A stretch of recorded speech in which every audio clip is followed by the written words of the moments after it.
तो अगर आप विदेश जाने का प्लान बना रहे हैं तो आपके लिए अच्छी खबर नहीं है। बजट में ऐलान के बाद अब सरकार ने विदेश यात्रा के दौरान क्रेडिट कार्ड से पेमेंट पर नए नियम जारी कर दिए हैं। नोटिफिकेशन आ गया है। इसके मुताबिक 1 जुलाई से क्रेडिट कार्ड से इंटरनेशनल ट्रांजैक्शंस पर अब 20% टीसीएस यानी कि टैक्स कलेक्शन एट सोर्स लगेगा। अब तक आपको डेबिट और फॉरेक्स कार्ड पर ही 20% का टीसीएस देना पड़ता था, लेकिन अब 1 जुलाई से क्रेडिट कार्ड से शॉपिंग या होटल बुकिंग पर भी 20% टीसीएस देना होगा। अभी 5% टीसीएस देना पड़ता है। हालांकि ये क्रेडिट कार्ड पर, अब इसे 1 जुलाई से इसको भी दायरे में लाकर 20% कर दिया गया है क्रेडिट कार्ड पर भी। हालांकि 30 जून तक आपसे नया चार्ज नहीं लिया जाएगा, यानी आप पुराने चार्ज पर शॉपिंग या होटल बुकिंग कर सकते हैं, लेकिन 30 जून तक ही। दरअसल बैंक अपनी ओर से आपका टीसीएस सरकार के पास जमा करते हैं और इसे आप टैक्स स्लैब के हिसाब से भी जमा करा सकते हैं। अगर आप रिफंड के लिए एलिजिबल हैं तो वो पैसा वापस आ जाएगा। आईएनआर में यानी कि इंडियन रुपीस में भारत में किए जा रहे खर्चे पर कोई टैक्स नहीं है। अगर बाहर जाकर फॉरेक्स पर पैसे खर्च करते हैं तो टैक्स देना होगा। फिलहाल अभी जो 20% का टीसीएस लग रहा है उसे टैक्स स्लैब के हिसाब से क्लेम किया जा सकता है। एजुकेशन और मेडिकल ट्रीटमेंट के लिए बाहर जाने के नियम में कोई बदलाव नहीं हुआ है, ये बात ध्यान रखिएगा। इस पर पहले की तरह ही प्रावधान रहेंगे। विदेशी वेबसाइट्स पर इंटरनेशनल क्रेडिट कार्ड का भारत में शॉपिंग करने के मामले में अभी बहुत ज़्यादा कोई स्पष्टता नहीं है, स्थिति साफ भी नहीं है, थोड़ा सा समझेंगे इसको आगे। लेकिन अंतर्राष्ट्रीय क्रेडिट कार्ड के जरिए विदेशी मुद्रा में किए जाने वाला खर्च भी अब रिजर्व बैंक की एलआरएस यानी कि लिबरलाइज्ड रेमिटेंस स्कीम के दायरे में आ गया है। वित्त मंत्रालय ने विदेशी मुद्रा प्रबंधन संशोधन नियम 2023 अधिसूचित करते हुए कहा कि अंतर्राष्ट्रीय क्रेडिट कार्ड के जरिए विदेश में किए जा रहे खर्च को भी एलआरएस में शामिल किया जा रहा है। एलआरएस के तहत एक व्यक्ति आरबीआई की अनुमति के बिना भी 1 साल में अधिकतम $2.5 लाख विदेश भेज सकता है। भारतीय रुपए के मुताबिक अगर आप लगभग 2 करोड़ रुपए से ज्यादा की राशि भेज सकते हैं, अगर आप $2.5 लाख से ज्यादा की रकम भेजते हैं तो आपको आरबीआई से मंजूरी लेनी पड़ेगी। हालांकि दूसरी तरफ सरकार ने इस फैसले को जब से लागू करने की बात की है, इसका विरोध भी हो रहा है। स्वाभाविक रूप से इसे लेकर बिजनेसमैन और काम के सिलसिले में विदेश जाने वाले लोगों की चिंताएं बढ़ गई और आम जो ट्रैवलर है उसकी भी। लोगों का कहना है कि क्रेडिट कार्ड के अंतर्राष्ट्रीय इस्तेमाल पर टीसीएस को नहीं बढ़ाना चाहिए था। लोगों का कहना है कि 20% टैक्स जो है वो काफी ज्यादा है। अब यानी कि विदेश जाने का उनका जो पूरा का पूरा कार्यक्रम है वो 20% महंगा हो गया। दूसरा जो लोग सवाल उठा रहे हैं, जो क्लेम का जो पीरियड है वो बहुत लंबा है, 1 साल तक। अगली बार जब आप अपना आईटी फाइल करेंगे तब तक आपका टीसीएस जो है वो सरकार के पास पड़ा रहेगा। अगर ये उनके पास होता, मसलन एफडी वगैरह में होता, तो उसका कम से कम उनको 7-8% तो मिलता। तो ये कहा जा रहा है कि ये एक तरह से सरकार की नाइंसाफ़ी है। लेकिन सरकार ने इसको लेकर एफएक्यूज भी जारी किए हैं। हालांकि उसमें क्रेडिट कार्ड पर ट्रांजैक्शंस को लेकर कुछ खास बात की नहीं गई है, लेकिन अपनी तरफ से सरकार इसमें स्पष्टीकरण भी देने की कोशिश कर रही है। लेकिन क्या वाकई में ये ज़रूरी था? सरकार तो कोई भी फैसला लेकर आती है तो उसको इकोनॉमी से जोड़ती है, उसको एक फिस्कल प्रूडेंस की तरह प्रोजेक्ट करने की कोशिश करती है। लेकिन क्या वाकई में ये ज़रूरी थे या ये आम आदमी पर बोझ ज़्यादा डालेंगे? इस पर बातचीत करने के लिए बहुत खास मेहमान इस वक्त हमारे साथ हैं। गिरीश वनवारी साहब हमारे साथ जुड़ चुके हैं, फाउंडर हैं ट्रांजैक्शन स्क्वायर के। गिरीश जी, बहुत बहुत स्वागत है आपका हमारे शो पर। हमारे साथ हैं एक और ख़ास मेहमान अमित कुमार जैन, पार्टनर हैं राठी जैन एंड एसोसिएट्स के। अमित जी, आपका भी बहुत बहुत स्वागत है। गिरीश सर, चर्चा की शुरुआत आपसे ही। इसकी ज़रूरत थी क्या सर? देखो, 2 चीज़ है चेंज में। एक चेंज है क्रेडिट कार्ड में जो भी खर्चा करते हैं उसको 2.5 लाख के लिमिट में लाना। वो तो बिल्कुल लॉजिकल है, क्योंकि अगर मैं एलआरएस का लिमिट देखूं $250,000 तो क्रेडिट कार्ड का लिमिट उससे ज़्यादा नहीं हो सकता। जो भी खर्चा एक आदमी करता है उसको $250,000 के बीच में होना चाहिए। तो वो क्लैरिफिकेशन तो मुझे लगता है सब्सटेंस में बिल्कुल राइट है। पहले थोड़ा कंफ्यूजन था, भाई मैं $250,000 एलआरएस भेजूंगा, फिर $50,000 क्रेडिट कार्ड में भी खर्चा करूंगा, 3 लाख करूंगा, 3.5 लाख करूंगा। वो सही नहीं था। तो उसको करेक्ट करना बिल्कुल वाजिब बनता है। तो क्लैरिफिकेशन कहता है $250,000 में क्रेडिट कार्ड आ जाएगा, नो प्रॉब्लम। सेकेंड चीज है, जो 20% का टैक्स है, 20% का टैक्स कैश फ्लो इश्यू है। जो आदमी टैक्स भरता है उसको वो क्रेडिट मिल जाएगा, टीसीएस है, टैक्स कलेक्शन एट सोर्स है। प्रॉब्लम आएगी वो जगह कहाँ जो आदमी खर्चा करता है जिसके पास टैक्सेबल इनकम नहीं है, फॉर एग्जाम्पल बच्चे गेम्स खरीदते हैं, सब्सक्रिप्शन खरीदते हैं, हाउस वाइफ्स शॉपिंग करती हैं, जो अपना क्रेडिट कार्ड यूज करती हैं, जिनके पास इनकम स्ट्रीम नहीं होता है इतना जो टैक्सेबल इनकम में आता है, एल्डर्स करते हैं, उनको दिक्कत होगी इसको एक्चुअली रिफंड में लेने के लिए। So really $250,000 limit credit card, no problem at all. Second, credit कैसे मिलेगा इसका 20% का, वो हमें और अभी देखना पड़ेगा कैसे लॉ इवॉल्व होता है।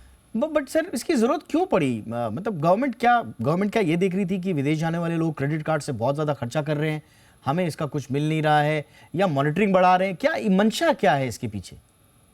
इसका मंशा क्लियर है, that is it's a disincentive, it's a disincentive not to spend overseas. तो जो अच्छा। आदमी बाहर घूमना चाहता है 20% उसके ऊपर ज्यादा हो जाता है, तो इंडिया घूमो, आप इंडिया में खर्चा करो। तो इट्स अ ये एक मैकेनिज्म है फॉरेक्स को कंजर्व करने के लिए, खर्चे कम करने के लिए।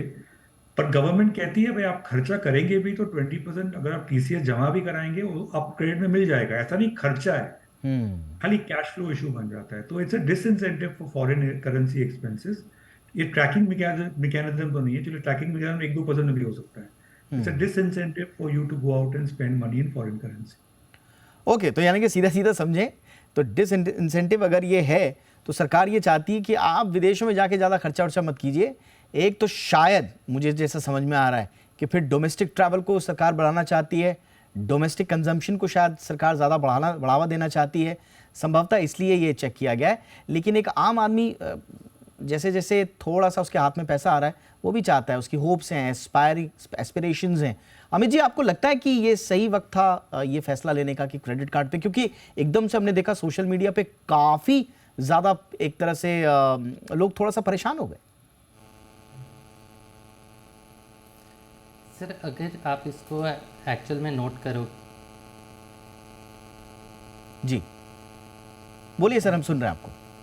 अगर आप इसको हाँ जी, अगर आप इसको नोट करोगे, it is just not about the timing, we have to understand what is the intent behind. अगर आप जो गवर्नमेंट का FAQ आया है, if we clearly go into the FAQ, will find out they are clearly stating कि पहले भी debit card के ट्रांजैक्शन, फॉरेक्स कार्ड के transactions, those were covered. The only difference was that the international credit card was not getting covered. So the intent is very clear कि बहुत सारा, अगर आप देखोगे RBI का data, approximately $24 billion has been spent under the LRS remittance in 22-23, and out of which more than 50% has been in overseas travel. अगर अब हम कहते हैं कि उसमें जो क्रेडिट कार्ड के ट्रांजैक्शन है वो कवर्ड नहीं है, so the data with the government is not going right, and that is the main intention which I understand is to capture the data. Yes, we agree that it will have cash flow issues. आप अगर देखोगे तो domestic foreign travel जो है उसमें भी effect आएगा, people will become more conservative. But if you consider the amount of tax rate जो 20% है, and that is the main concern, you know, even the viewers, people are coming with the views that the TCS rate could have been lower. But foreign travel अगर लोग कर रहे हैं apart from medical reason and for education reason, which are anyways exempted under, you know, or there are different slabs for that and different rates for that which are lower rates. हाँ, वो education और medical में तो 5% ही है अभी. Education और medical में तो 5% ही है. लेकिन लोग ये कह रहे हैं, एक तो 20% आपने बहुत ज्यादा कर दिया, नंबर 1. दूसरा, जो प्रोविजन है रिफंड का, अब साल भर तक आपको 1 अप्रैल ऑफ नेक्स्ट ईयर तक आपको वेट करना पड़ेगा. जैसा मैंने कहा कि रिफंड पे कोई इंटरेस्ट भी नहीं है, तो लोग कह रहे हैं हम अपनी कमाई पे नुकसान क्यों झेल रहे हैं? Sir, there are two things again. अगर आप इसमें देखोगे, जी बोलिए सर. हाँ जी, अगर आप इसमें देखोगे, there are two things again. This is adjustable against your advance tax and other tax expenses.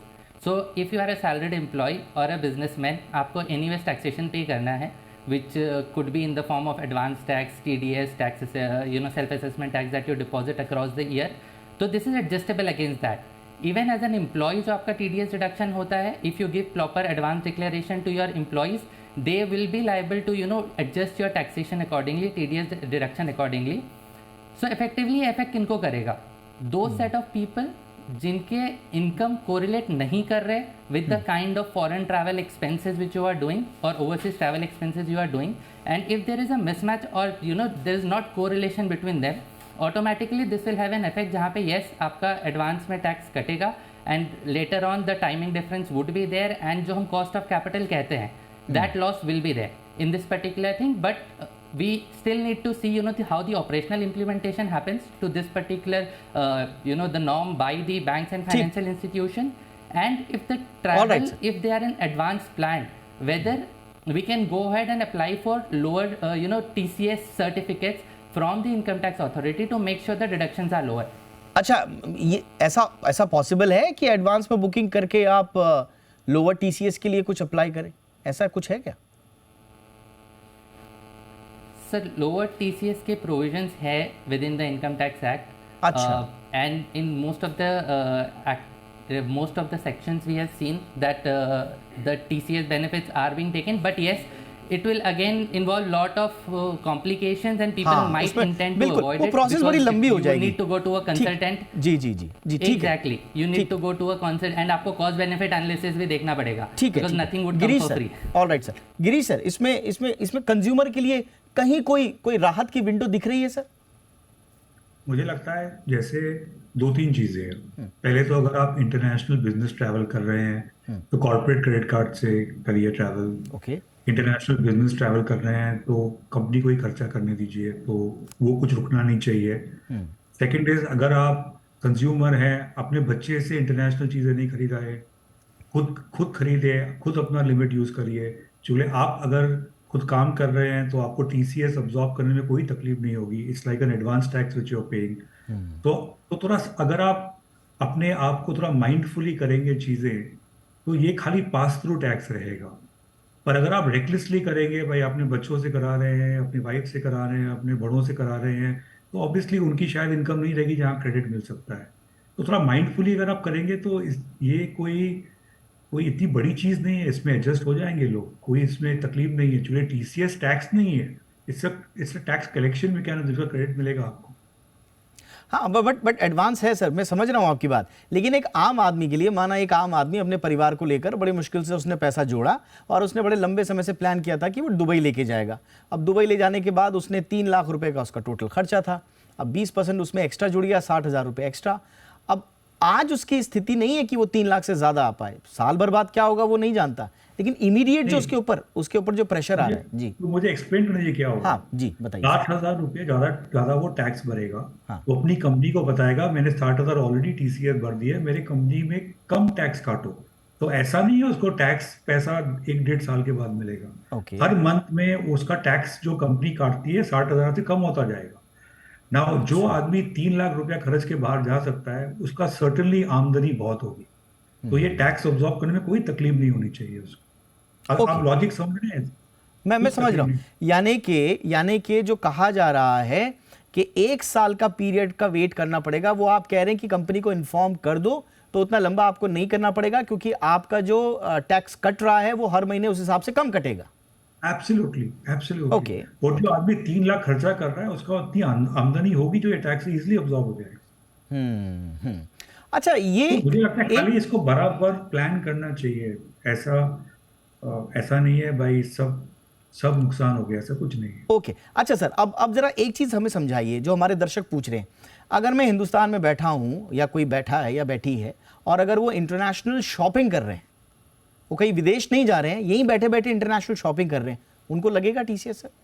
बिल्कुल लगेगा, चलिए वो फॉरेन करेंसी में खर्च रहे हैं।